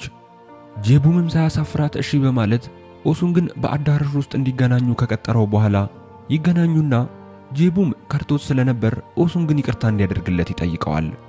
ከዛም ማስታወስ ያልቻለውን እውነታ እንዲነግረው ኦሱንግን መለመን ይጀምራል። ኦሱንግም የጄቡም ሁኔታ ስላሳዘነው በስተመጨረሻ ያለውን እውነት የተናገረ ሲሆን ባለፈው ዓመት ታህሳስ 22 ላይ ዋንሲያክ ጄቡምን ከፎቅ ላይ ገፍትሮት እንደጣለውና ትውስታውንም ያጣው በዚያ ምክንያት እንደሆነ ያስረዳዋል። በዚህ ሰዓት ቻንሚ እየተነጋገሩ ያሉትን ነገር ሙሉ በሙሉ ተደብቃ እየሰማች ነበርና በሰማችው ነገር እጅግ በጣም ደንግጣ ታዝናለች። በዚህም ከዚህ በኋላ ለሞተው ወንድሟ ዋንሲያክ ምንም ማድረግ እንደማትችል ትረዳለች። በቀጣዩ ቀንም ጄቡም ከቻንሚ የቪዲዮ መልእክት የደረሰው ሲሆን ወንድሟ እሱ ላይ ስላደረገው ነገር ይቅርታ ተጠይቀውና እሱ ግን እየረዳት ስለነበረም ታመሰግነዋለች። በተመሳሳይ ሰዓት የሱያን ስልክ ላይም ቪዲዮ የገባለት ሲሆን በወንድሟና በጄቡ መካከል ተፈጥሮ ስለነበረው ነገር የሰማችውን ነገር ከነገረችው በኋላ ከዚህ በኋላ የወንድሟን ሞት ጉዳይ መከታተል እንዳቆመችና ሱያን ስለ ጤንነቱና የራሱ ሕይወት ላይ ትኩረት እንዲያደርግ እየነገረችው እንዲሁም ደህና እንዲሆን እንደምትመኝለት ትገልጽለታለች። ሱያንም በዚህ ሰዓት በፍጥነት ወደ ቤት ቢሄድም ቻንሚ ያስቀመጠችለትን የመልካም ምኞት ደብዳቤና የእጅ ጌጥ ብቻ ተቀምጦ ያገኛል። እናም ሱያን ለተወሰነ ሰዓት ተረጋግቶ ከተቀመጠ በኋላ አስቀድሞ አንድ ለየት ያለ ነገር አስተውሎ ስለነበር ኦሱንግን ለማግኘት ይወስናል። ነገር ግን ወደዛ ሲሄድ ሳጁንግን በቦታው ስለነበር ተደብቆ የሚያወሩትን ማዳመጥ ይጀምራል። በዚህ ሰዓትም በድንገት ኦሱንግ ያደረገው ጫማ ክር ቀይ እንደሆነ ያስተውላል። በዚህ ሰዓት ሴጂን ይሄ የገዳዩ አንድ ምልክት እንደሆነ ተናግሮ እንደነበረም ትዝ ይለዋል። ወዲያውም ሳጆንግ ኦሱንግን ወደ ካምፑ ስፍራ ከወሰደው በኋላ ነገሮችን በማበላሸቱ እሱን መውቀስና እሱ ላይ መጮህ ይጀምራል። ወዲያውም በድንገት በራቸው ይንኳኳና ሳጆንግ ሄዶ በሩን ሲከፍተው በር ላይ ቆሞ የነበረው ሱያን ሆኖ ያገኘዋል። እናም ሱያን በቅድሚያ እሱን አውጥቶ ከቀጠቀጠው በኋላ ወደ ውስጥ ገብቶ ኦሱንግን ለምን የዋንሲያክን ግድያ በሱ እንዳሳበበ ማፋጠጥ ይጀምራል። ኦሱንግን በዚህ ሰዓት በያዘው ቢላ ሊያጠቃው ቢሞክርም ሱያን በጣም ይናደድና እሱንም ክፉኛ ይደበድበዋል። ቻንሚ በዚህ ሰዓት ወደ ቡሳን ከተማ የተመለሰች ሲሆን ብቻዋን ቁጭ ብላ ከወንድሟ ጋር የነበራቸውን ጊዜ በምታስታውስበት ወቅት በባለፈው ዓመት ታህሳስ 22 ላይ ዋንሲያክ ወደ ቡሳን ከተማ ሊያገኛት መጥቶ የባህር ዳርቻው ላይ አብረው የተነሱትን ፎቶ ታገኘዋለች። በዚህ ሰዓትም ኦሱንግ የዋሻት እንደነበረ ግልጽ ይሆንላታል። በፍጥነትም ወደ ሲኡል ከተማ ከተመለሰች በኋላ ስለ ጉዳዩ ለሱያንና ለጄቡም ትነግራቸዋለች። ይህንን የሰማው ሱያን በዚህ ሰዓት ኦሱንግ የዋንሲያክ ገዳይ መሆኑን ይበልጥ እርግጠኛ እየሆነ ይመጣል። ወደ ማታ ላይም ሳጁንግ ሱያን ባልጠበቀው ሁኔታ ሰዎችን ይዞ መጥቶ ያግተዋል። እናም ሳጁንግ ከሱያን ጋር አብራ ለነበረችው ቻንሚ ለፖሊስ መደወል እንዳታስበውና አሻፈረኝ ብላ ካቃጠረች ግን ሱያንን እንደሚገላው አስጠንቅቋት ይሄዳል። ከዛም ቻንሚ በከፍተኛ ድንጋጤ ውስጥ ሆና ለጄቡም ትደውልና እርዳታውን ትጠይቀዋለች። እናም ጄቡም መጀመሪያ እሷን ካረጋጋት በኋላ ያሉትን ግንኙነቶችና መረጃዎች በመጠበቅ ሱያንን መፈለግ ይጀምራል። ሳጆንግና ሰዎቹ ሱያንን ወደ አንድ የተዘጋ ፋብሪካ ካስገቡት በኋላ ወንበር ላይ ያስሩትና ሳጆንግ ልክ ሱያን እሱን አድርጎት እንደነበረው በተመሳሳይ ሁኔታ ክፉኛ ከደበደበው በኋላ ኦሱንግ በቀጣዩ ቀን እንደሚመጣና እንደሚጨርሰው ይነግረዋል። በዚህ ሌሊት ጄቡም አስከፊ የሆነ ቅዠትን እያየ የነበረ ሲሆን በህልሙ በድጋሚ ከፎቅ ላይ ተገፍትሮ ሲወድቅና እንዲሁም ገፍታሪው ኦሱንግ እንደነበር በግልጽ እንዳየ ያስታውሳል። በቀጣዩ ቀን ጠዋት ጄቡም ሆን ብሎ ቦዲጋርዶቹን ወደ ኦሱንግ ይልካቸውና ወከባ ፈጥረው እንዲጠጉትና መከታተያ ጂፒኤስ ቦርሳ ውስጥ እንዲያስቀምጡበት ያስደርጋቸዋል። በሌላ በኩል ጨንቋት የነበረችው ቻንሚ ወደ ፖሊስ ጣቢያ ስትሄድ መርማሪዎቹ ተጨማሪ ነገሮችን እንዳገኙና የጉጂያን ገዳይ ግራ እጁን እንደሚጠቀም ማረጋገጣቸውን ሲነግሯት እሷም በዚህ ሰዓት ሱያን የሚጠቀመው ቀኝ እጁን ስለሆነ እሱ ከዚህ ግድያ ነፃ መሆኑን ለማረጋገጥ እንደሚቻል ታስተውላለች። ከዚያም ቻንሚ የሆነ ሰው የወንድሟን ስልክ ተጠቅሞ ደውሎላት እንደሚያውቅ ለፖሊሶቹ ስትነግራቸው መርማሪ ጂል ለባልደረባዋ ያኔ የተደወለበትን ስልክ ቁጥር ከቻንሚ ወስዶ እንዲያየውና ትክክለኛው አድራሻው የት እንደሚገኝ እንዲያጣራ ትነግረዋለች። ብዙም ሳይቆይ ኦሱንግ ወደ ፋብሪካው የደረሰ ሲሆን ልክ ሱያንን ሊጎዳው ሲል ግን የጄቡም ቦዲጋርዶች በፍጥነት ወደ ውስጥ ይገቡና ቶሎ ያስቆሙታል። ወዲያውም ጄቡም ወደ ቦታው ይመጣና በንዴት ኦሱንግን አንቆት ለምን እንደዋሻው ሲጠይቀው ኦሱንግን በንዴት እብድ እንደሆነ ይነግረውና ከዛ ቦታ ይሄዳል። በኋላም ላይ ጄቡም የቦዲጋርዶቹን ውል በስምምነታቸው መሰረት ክፍያቸውን ሊከፍላቸው በሚፈርምበት ወቅት በግራ እጁ የራሱን ሳይሆን ጄጁን የሚል ስም ጽፎ ሲፈርም ይመለከተዋል። በዚህም ቦዲጋርዱ ያስቆመውና አስታውሶት እንደገና እጁን ቀይሮ በቀኝ እጁ መፈረም ይጀምራል። በዚህ ሰዓት አብሮት የነበረውና እየተፈጠረ ያለውን ነገር እያስተዋለ ያለው ሱያን ለየት ያለ ነገር እንዳለ ቢያስተውልም ነገር ግን ዝምታውን ይመርጣል። በሌላ በኩል እውነቱ መጋለጡ አይቀርም ብሎ ያሰበው ኦሱንግ ለአባቱ አንድ ሚስጥር ሊነግረው ይወስንና ወደ አባቱ በመሄድ የእንጀራ እህቱን ጂሁንን ለፍቅር እንደሚፈልጋት ይነግረዋል። ይህንን ሰምቶ ማመን ያቃተው አባቱም በጩኸት ለእህቱ እንዴት የፍቅር ስሜት ሊኖሩ ይችላል በማለት ክፉኛ ይቆጣዋል። በሌላ በኩል ጄቡም ድንገት ያገኛት በማስመሰል ጂሁንን አውቆ ያገኛትና ልሸኝሽ በማለት ወደ መኪናው ያስገባታል። ጄቡም ሆን ብሎ ጂሁንን በመጠቀም ኦሱንግን ያለውን እውነታ እንዲነግረው ሊያስገድደው አስቦ ነበር። ጠርቶት ከተገናኙም በኋላ ኦሱንግ ዋንሲያክን ተማሪዎችን እንዲበድል ያስገድደው እንደነበረ ማስታወሱንና እሱም ብቻ ሳይሆን ጄቡም የኦሱንግ ስልክ ላይ የእንጀራ እህቱን እንዲስማት ሲያስገድዳት የሚያሳይ ቪዲዮ እንዳገኘበት እናም ይህንን ቪዲዮ ከስልኩ ላይ ወስዶ ኦሱንግን በማስፈራራት ጓደኛው ዋንሲያክን ማስገድዱን ሊያስቆመው ሲሞክር እንደነበረ ማስታወሱን ይነግረዋል። በዚህም ኦሱንግ ተናዶ በአስደንጋጭ ሁኔታ ጄቡምን ከፎቁ ላይ ገፍትሮት እንደጣለው ማወቁን ይነግረዋል። ይህንን ሁሉ የሰማችው ጂሁንም በንዴት ኦሱንግን በጥፊ መታው ከዛ ቦታ ትሄዳለች። እናም ጄቡም ሁለት ማንነት እንዳለኝ እንዴት ልታውቅ ቻልክ በማለት ያልተጠበቀና አስደንጋጭ የሆነን ጥያቄ ኦሱንግን ይጠይቀዋል። ኦሱንግም የገዛ እናቱ ይህንን ታውቅ እንደነበርና እሷ እንደነገረችው ይነግረዋል። በተመሳሳይ ሰዓት ሱያን አስቀድሞ ጄቡም በግራ እጁ የሞተው የወንድሙ ጄጁንን ፊርማ አስመስሎ ሲፈርም እንዳየው ለቻንሚ ሲነግራት ወዲያውኑ ቻንሚ አንድ ቀን መንታ ወንድም እንዳለው የነገራት ወሬ ትዝ ይላትና ምናልባትም በግራ እጁ የጻፈው ጄጁን ያ የሞተው ወንድሙ ስም ሳይሆን እንዳልቀረ ትገምታለች። ወዲያውም ዋንሲያክ ሲገደል የሚያሳየውን ቪዲዮ ደጋግመው ሲመለከቱት ገዳዩ በግራ እግሩ ገፍቶት እንደወረወረው ይመለከታሉ። እናም አሁን ላይ በጄቡም ላይ አጠራጣሪ ነገሮች በከፍተኛ ሁኔታ እየጨመሩ መጥተዋል። እናም ቻንሚ ከወንድሟ ስልክ ጋር ሙሉ በሙሉ ተመሳሳይ የሆነ አዲስ ስልክ ትገዛና ስልኩን ፎቶ ካነሳችው በኋላ አዲስ ስልክ ቁጥር ተጠቅማ እሱ ትክክለኛው ገዳይ መሆኑን እንደደረሱበትና ስልኩንም እንዳገኙት የሚገልጽ የውሸት መልእክት ከስልኩ ፎቶ ጋር አንድ ላይ ለጄቡም ትልክለታለች።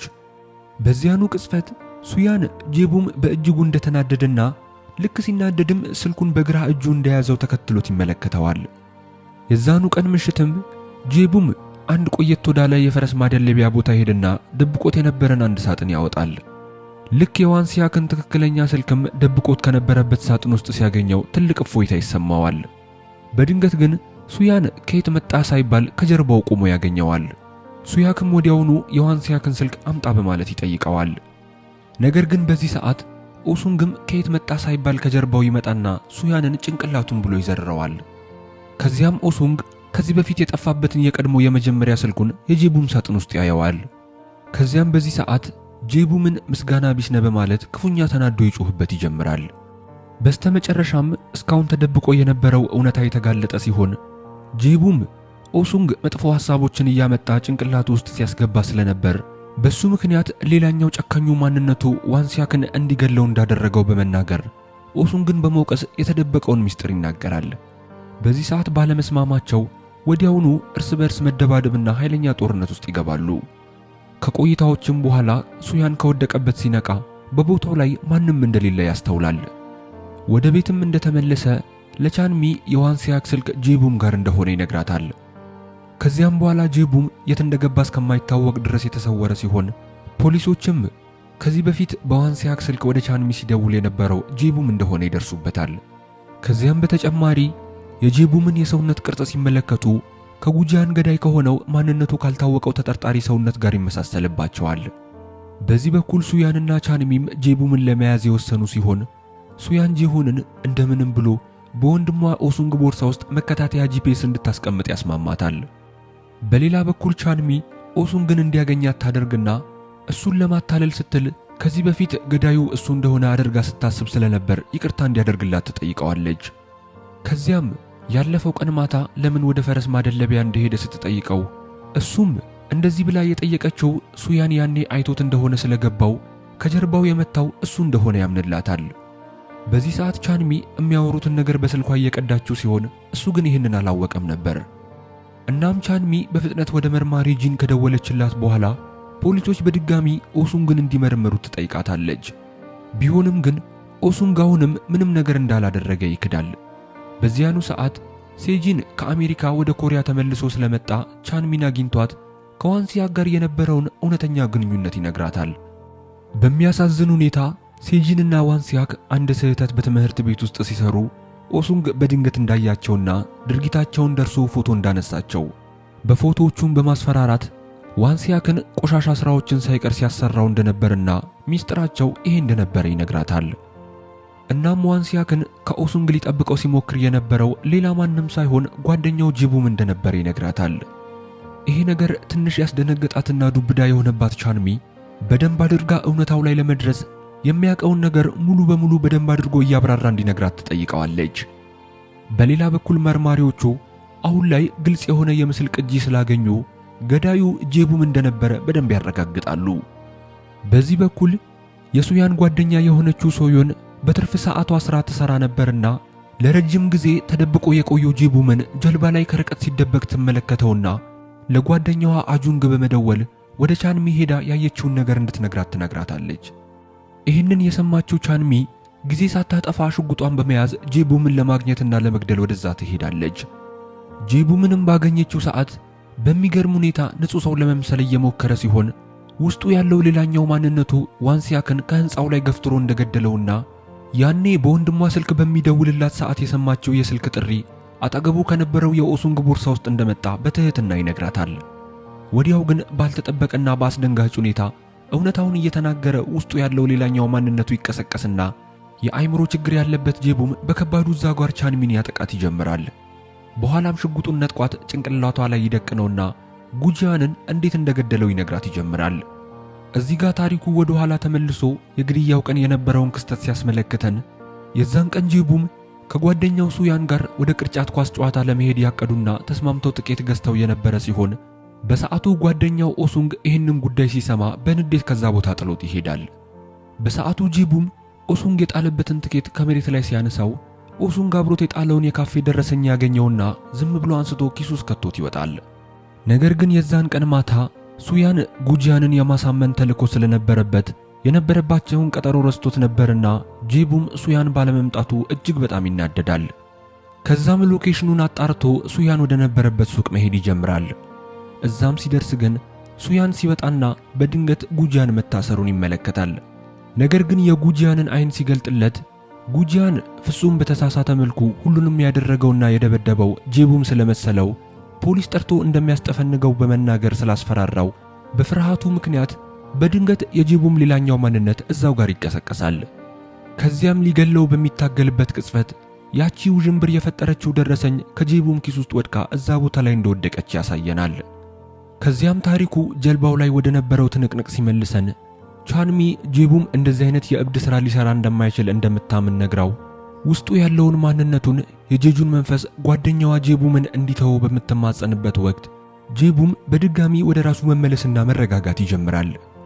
በዚህም እያደረገ ባለው ነገር ተጸጽቶ ሁሉንም ነገር እዚህ ጋር እንዲያበቃ ሊያደርገው ይወስናል። የያዘውንም ሽጉጥ ጭንቅላቱ ላይ ከደቀነው በኋላ ቃታውን በቀስታ ሲስበው በሚገርም ሁኔታ ሽጉጡ ጥይት አልነበረውም። ወዲያውም በዚህ ሰዓት መርማሪ ጂን ከፖሊስ አባላቶች ጋር ወደዛ ቦታ ደርሳም በስተመጨረሻ ሁለት ማንነት ያለውን ጄቡምን በቁጥጥር ስር ታውለዋለች። ይህ ሁሉ ነገር ቢፈጠርም ኦሱንግ አሁንም መጥፎ ነገር ማድረጉን የቀጠለበት ሲሆን ጂሁን እንደከዳችው ስለደረሰበት በመናደዱ ሱያንን በሷ ተጠቅሞ ለማስፈራራት አስሮ ወደ ትምህርት ቤቱ ጣራ ላይ ይወስዳታል። ሱያንን በስተመጨረሻ ቦታው ላይ ከደረሰ በኋላ በመካከላቸው ትልቅ የሆነ ትንቅንቅ በመፈጠሩ በሚታገሉበት ወቅት ኦሱንግ በድንገት ተንከባሎ ከጣራው ላይ በመፈጥፈጡ በአሳዛኝ ሁኔታ በስተመጨረሻ ሕይወቱ ያልፋል። ተማሪዎቹ በከፍተኛ ድንጋጤ ቀና ብለው ሲመለከቱም ጣራው ላይ ከሱያን ውጪ የሚታይ አንዳችም ሰው ስላልነበር ሱያን እንደገደለው ማሰብ ይጀምራሉ። ወሬው በትምህርት ቤት ውስጥም ወዲያውኑ መናፈስ በመጀመሩ ይህንን የሰማችው ሶዮን ጓደኛዋን ለማትረፍ ስትል ለሁሉም ተማሪዎች ያኔ ጨካኙና ባለጌውን ሳጆንግን ቀጥቅጦ ከሱ የገላገላቸው ጀግናው ሱያን እንደነበር እውነታውን ትነግራቸዋለች። በዚህም ሁሉም ለሱያን ያላቸው አመለካከት በመቀየሩና ከነበራቸው ከፍተኛ ስቃይ የገላገላቸው እሱ በመሆኑ ፖሊስ ወደ ትምህርት ቤቱ መጥቶ ጥያቄዎችን ሲጠይቃቸው ሁሉም ተማሪዎች በአንድነት ኦሱንግ ጣራው ላይ ብቻውን እንደነበረ የውሸት ምስክርነት ይሰጣሉ። በስተመጨረሻም በርካታ ጭምጭምታዎች ቢኖሩም መርማሪ ጂን ሁሉም ሰው ተባብሮ ለማዋሸት ከወሰነ ውሸቱ ወደ እውነትነት እንደሚቀየርና እውነታው ላይ ሊደረስበት እንደማይችል ስለተረዳች ጉዳዩን በዚህ ትዘጋዋለች።